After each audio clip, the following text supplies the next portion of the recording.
Fala galera, beleza? Então, tô aqui para trazer o quinto ato do que seria a minha história do Superman nas telonas. Bora lá? Quinto ato, Aliado. A cena se inicia com Lex Luthor observando a planta de uma armadura em sua mesa e em alguns momentos faz a correção de cálculos que supõe serem irrelevantes. De repente, sem avisar ou ser anunciada de sua chegada, Lois Lane invade a sala do concorrente à presidência do país de forma abrupta, empurrando a secretária de Lex e força a senhorita Taskmaster a avançar até a jornalista a fim de deter seu avanço. Mas Lex impede que seu braço direito continue com sua intenção. Lois cessa seu avanço à frente da mesa de Lex e joga em sua mesa um pendrive, o mesmo que continha as informações contra ele, e vociferando, a jornalista afirma que todas as provas que ela tinha contra ele não existem mais, uma vez que os arquivos e a matéria desapareceram. E nem mesmo a criptografia foi capaz de impedir a eliminação do conteúdo. Lex não faz nada além de gargalhar em deboche de Lois, que fica ainda mais furiosa, mas nada pode fazer. Após alegar veementemente que não sabia do que a jornalista fala, Luthor afirmou estar trabalhando num projeto revolucionário e que tem mais coisas a fazer que participar das conspirações sem sentido de Lois. Em seguida, robustos seguranças entram na sala para acompanhar a premiada jornalista para fora do prédio. Observando o pendrive em sua mesa, Lex parabeniza o trabalho de seu aliado e Superman sai de uma passagem secreta na parede leste do escritório. O herói não expressa nenhuma reação até que Lex pede para o clone do Superman ser mais natural. Na noite passada, no quarto de Lois, o novo clone de Luthor encontrou o pendrive, porém, vários foram encontrados misturados numa gaveta de escrivaninha. Por não saber qual seria o objeto de sua procura, Superman deixou o quarto de Lois na mesma velocidade e silêncio que entrou, e uma vez fora do quarto, o mesmo acionou um pequeno aparelho entregue por Lex, que soltou um forte pulso eletromagnético, causando um apagão que alcançou 7 quarteirões, que durou nada mais, nada menos que 10 minutos, e nesse processo, as informações no pendrive foram totalmente destruídas. No fim da tarde deste mesmo dia, o mega empresário Lex Luthor participou de um evento em sua homenagem, onde a prefeitura de Metrópolis lhe agradece por toda a sua ajuda à cidade, no período em que Superman estava como morto. Novamente, as editoras de jornais, mídias sociais e jornais da web estão em polvorosos, pois Lex Luthor se aproxima da vitória ao cargo da presidência, sendo ele um orgulho para Metrópolis, lhe garantindo a chave da cidade, que é entregue por seu antigo dono, o próprio Superman. Desde o retorno do escoteiro, as mídias sociais não tinham outro assunto, a não ser sobre seu retorno, mas agora o foco da vez é Lex Luthor, não apenas por sua corrida pela presidência, seus atos de bondade ou ser o novo dono da chave da cidade, mas sim por Superman em pessoa apertar sua mão e afirmar que confia em Lex para guiar a paz a um mundo melhor. Horas mais tarde, após a conquista de Lex, Superman capta o sinal de socorro vindo do relógio de Jimmy Olsen e, em questão de segundos, o herói está no local do sinal e encontra seu amigo Jimmy ao lado de Lois Lane, que expressa confusão e descontentamento em seu olhar de fúria. As perguntas não poderiam ser outras, por que apoiar o víbora Lex Luthor? E a resposta do herói era de que Lex está mudado e ele sente isso. Ao ouvir tais afirmações, um forte temor brota no coração da jornalista, levando-a a sentir que este não é o Superman. Afinal, nunca, em hipótese alguma, Clark concordaria com algo vindo de seu rival, pois ambos sabem que nem a mente ou o coração de Lex Luthor nunca irá mudar. Para testar Superman, Lois fala algo que supostamente teria dito no momento de sua morte, após a luta contra Apocalipse, porém, na intenção de não dar pistas aos repórteres de que o herói à frente deles é apenas um clone, a cria de Luthor concorda com Lois, pede desculpas por parecer imprudente e ainda pede o voto de confiança a ambos, afirmando que Lex mudou de verdade e que agora ele de fato pretende ajudar o mundo. A tristeza toma conta de Lois por saber que seu amado Clark não retornou dos mortos e também sente o temor crescer em seu coração, onde o mundo está sendo duplamente enganado e, pior ainda, Alexander Nathaniel Luthor brinca de Deus com uma poderosa arma em suas mãos. De imediato, Lois se pergunta quando será que Lex perderá o controle deste clone? Ou será que este clone é 100% submisso às vontades de seu criador? A jornalista imagina que, se for a segunda opção, não apenas Metrópolis, mas o mundo inteiro corre perigo, uma vez que ela sabe da mente megalomaníaca do homem mais inteligente do mundo, Lex Luthor. Obviamente, Lois mentiu para o clone do Homem de Aço, afirmando que no drástico dia o casal tinha um jantar marcado, mas infelizmente ele foi morto por Apocalipse. Dona de um veloz raciocínio, a jornalista ligou a destruição dos arquivos comprometedores de Lex ao clone e se culpa por ter sido cega e acreditar nas palavras do falso herói à sua frente. Por alguns milissegundos, o ódio por ser enganada quase a dominou, mas Lois Lane se controla e mantém a calma. Contudo, para ter 100% de certeza, Lane decide ir até a fazenda dos Kent para saber se Clark havia aparecido por lá. No dia seguinte, após pedir a Perry White à tarde de folga para ir visitar a mãe de Clark, Lois liga para Bruce e juntos vão até a fazenda. Muito distante do céu, o super clone segue a dupla sem ser notado. De forma inexplicável pela ciência, o clone de Clark possui muitas das memórias do Superman, mas nenhuma como Clark Kent. É possível que tais memórias sejam oriundas das constantes reproduções audiovisuais feitas no laboratório, ou seja, sendo estas memórias implantadas durante sua criação. Contudo, o clone também desenvolveu um carinho por Lois Lane, que pouco a pouco está se tornando uma perigosa obsessão. A chegada do Homem de Aço na Batcaverna se deu pelo fato do clone seguir o Batmóvel até a caverna, uma vez que é perfeitamente possível tal fato, já que Superman é capaz de alcançar uma velocidade de Mach 3. Sua forma de agir com Batman e os outros heróis se deu ao fato das memórias de algumas lembranças do verdadeiro Kal-El, que possivelmente são oriundas de vídeos antigos passados por Lex em algum momento da lavagem cerebral. É possível também que a fusão entre o sangue sintético junto ao do Superman tenha criado uma mutação que talvez seja possível o surgimento de alguns sentimentos, sejam eles de saudade, empatia, amor ou obsessão. Durante sua escolta secreta, o superclone começa a imaginar inúmeras situações entre a jornalista e Bruce Wayne, o que faz surgir uma forte vontade de disparar brutais raios laser contra o luxuoso Lamborghini cinza do bilionário. De repente, o clone é dominado por uma forte dor de cabeça, o que leva sua visão a tornar-se turva, lhe forçando a cessar imediatamente sua escolta e descer num extenso campo de milho. Dominado por uma dor lancinante em sua cabeça, dando-lhe a sensação de que ela pode explodir a qualquer momento, o clone inicia um sangramento em seus olhos e narinas, e para tentar diminuir sua dor e desespero, o falso kryptoniano dispara uma potente rajada de energia laser no milharal, um ato que leva à destruição de muitos hectares de plantação, a destruição de uma casa, um celeiro e um galpão que servia de despensa, além de alguns animais e pessoas, infelizmente. Contudo, embora tenha disparado a potente rajada, ainda não foi suficiente para diminuir sua agonia. Observando brevemente toda a destruição causada e sentindo o remorso e a angústia crescer em seu coração, Superman alça voo e acaba chegando na órbita do planeta em milissegundos.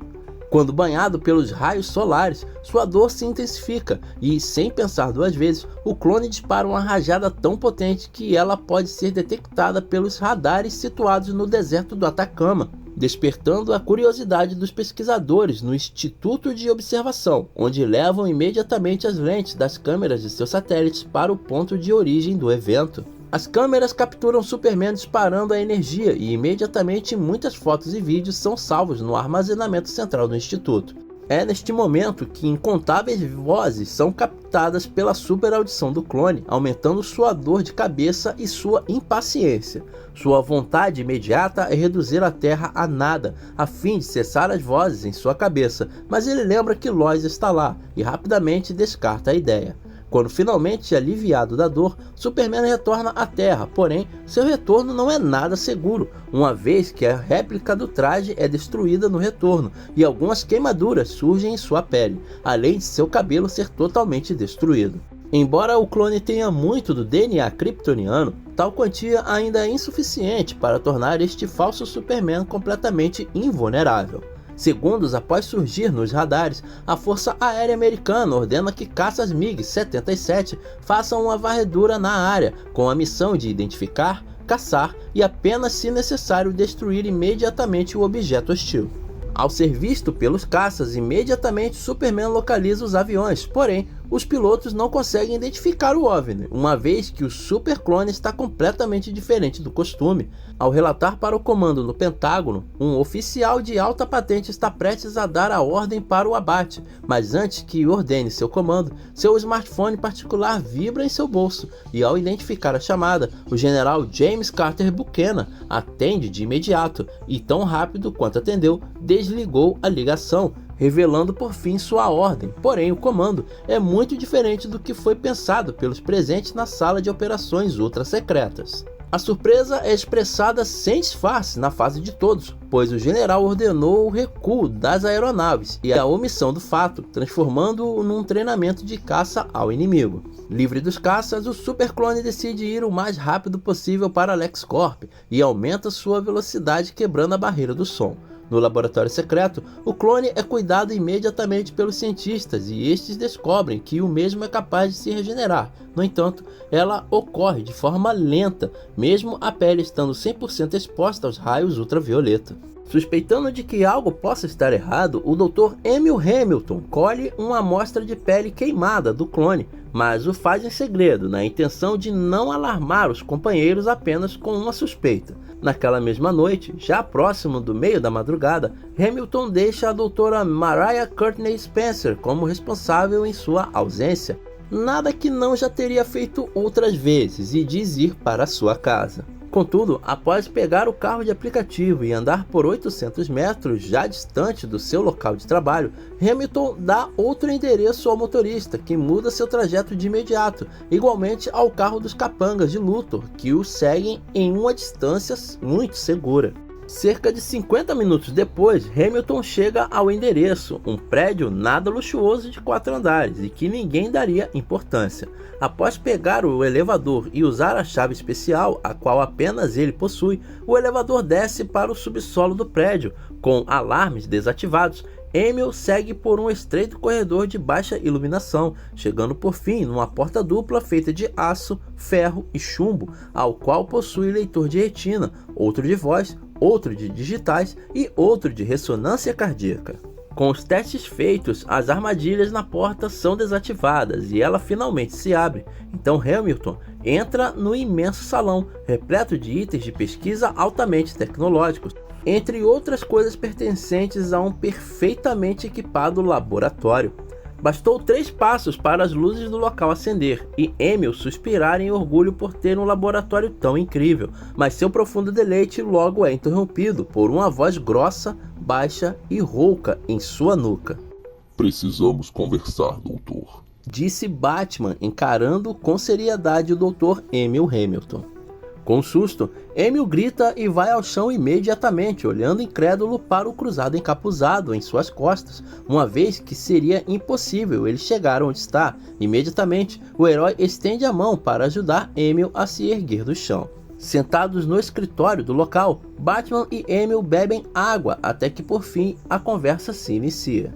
Diga no que possa ser útil, disse Hamilton, observando o herói à sua frente.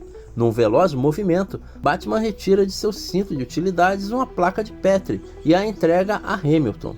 O senhor é o melhor no ramo da genética, tanto que clonou a Supergirl no passado, e por esse motivo quero saber, doutor, se está novamente envolvido com isso, pois essa amostra é igual, não semelhante, mas igual à da Poderosa quando sua degeneração celular começou há 2 anos, e infelizmente ela se foi.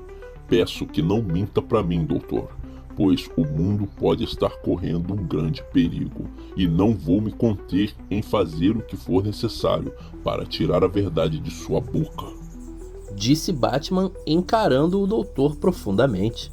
Embora as palavras já se mostrassem intimidadoras, elas ficaram ainda mais sérias quando o herói mencionou que o mundo pode estar correndo um grande risco. As palavras do Homem-Morcego penetraram a alma de Hamilton, fazendo-o tremer ao se apoderar da placa de Petri. Não é preciso me intimidar, Batman. Afinal, Você já intimida qualquer um com sua postura, voz e traje. Vou falar o que deseja ouvir. Disse Dr. Hamilton, erguendo-se e se dirigindo até uma mesa com alguns microscópios. Bem, primeiro, se me permite perguntar, a que pertence essa amostra? Perguntou o doutor observando a amostra entregue pelo herói. A resposta do mesmo é curta, mas direta. Superman. Hamilton fica paralisado ao ouvir a resposta de Batman, e sendo o grande detetive que é, o herói nota que o doutor move brevemente os músculos de seu maxilar, revelando incômodo a resposta. Porém, Batman já tinha certeza do envolvimento do doutor com a amostra e o superclone. Ele apenas deseja obter mais respostas com novos detalhes. Pouco mais cedo, na fazenda dos Kents, Marta colhia tomates quando Krypto chamou sua atenção para as visitas que se aproximavam. De imediato, a senhora, com seus 66 anos de idade, ergueu-se velozmente, lhe causando forte tontura, mas tão logo Bruce Wayne a impede de ir ao chão. Preocupada, Lois insiste em levar Marta ao médico e mesmo com Bruce afirmando que ela não precisava se preocupar com dinheiro, a mãe de criação de Kal-El nega todas as vezes. Estando ligeiramente chateada com as negações, Lois acaba afirmando que Clark tem a quem puxar na teimosia, originando um clima triste na sala de estar, a qual se encontram. Após algumas horas de conversa, finalmente a noite caiu e enquanto Marta se ocupava com o jantar na cozinha, Lois e Bruce colhiam maçãs para fazer a torta de sobremesa. E neste interim, discutiram brevemente sobre contar ou não sobre o retorno de Superman. Afinal de contas, é muito provável que como ela vive sozinha, apenas ela e Krypto, ela não tenha se atentado às notícias da TV.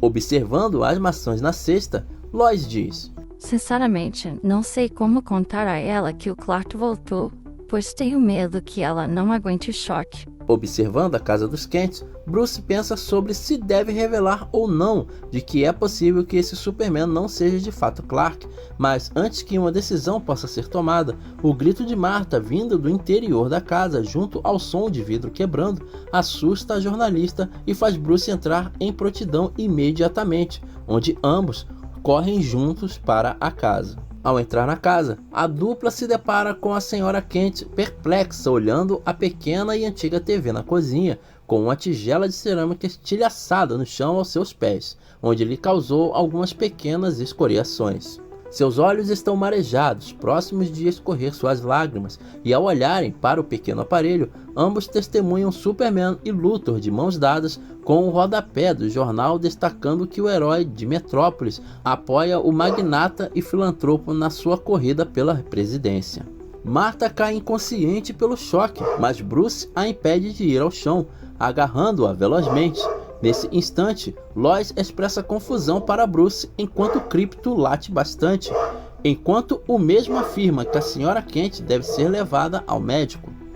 E Bruce afirma que a Sra. Kent deve ser levada ao médico imediatamente. No caminho, Bruce decide que precisa estar preparado para uma potencial loucura mental do impostor e por isso precisa se encontrar com um perito em genética. Horas mais tarde, após deixar Marta Kent aos cuidados de ótimos médicos e de Lois, Bruce retorna à Batcaverna, faz mais algumas pesquisas no tecido colhido e compara os atuais dados analíticos do material com os dados da heroína poderosa que foi clonada no passado pelo maior geneticista do mundo, o Dr. Emil Hamilton, na época em que ele trabalhava para a ainda desconhecida Cadmus. Quando conversou com Victor Freeze no Arkham, Batman perguntou sobre suas pesquisas em genética e Freeze afirmou não ser um especialista, mas o pouco que sabia disse que a degeneração celular é algo que em algum momento irá acontecer, uma vez que o clone não é um ser original. Freeze também afirma que a melhor forma de preservar um corpo é em animação suspensa provocada, logo congelando o indivíduo por completo, como fez com sua amada esposa doente. Voltando ao horário atual da madrugada, algo entre 4h20 ou 4h30 da manhã, Hamilton termina a análise de mais um teste, onde, segundo o mesmo, seria o último para se obter uma conclusão definitiva sobre o assunto. Igualmente capaz com seu alto QI, Batman sabe algumas teorias sobre clonagem celular, do sangue e até mudanças propositais na genética de um indivíduo, para que o mesmo fosse mais frágil em algo ou totalmente submisso ao seu criador. Contudo, se faz necessário que o pesquisador em questão tenha um altíssimo conhecimento em genética ou, do contrário, não criará nada além de uma massa disforme. Por conhecer a alta inteligência e capacidade de raciocínio do herói, a qual julga ser seu superpoder, Hamilton não se espanta com as perguntas, onde até mesmo conversa com Batman como se fosse um de seus amigos cientistas de Bangladesh, Harvard ou Princeton. Por fim, a análise estava pronta, quando a conversa seguia para a ideia de implantar um cérebro de um corpo original para um clonado.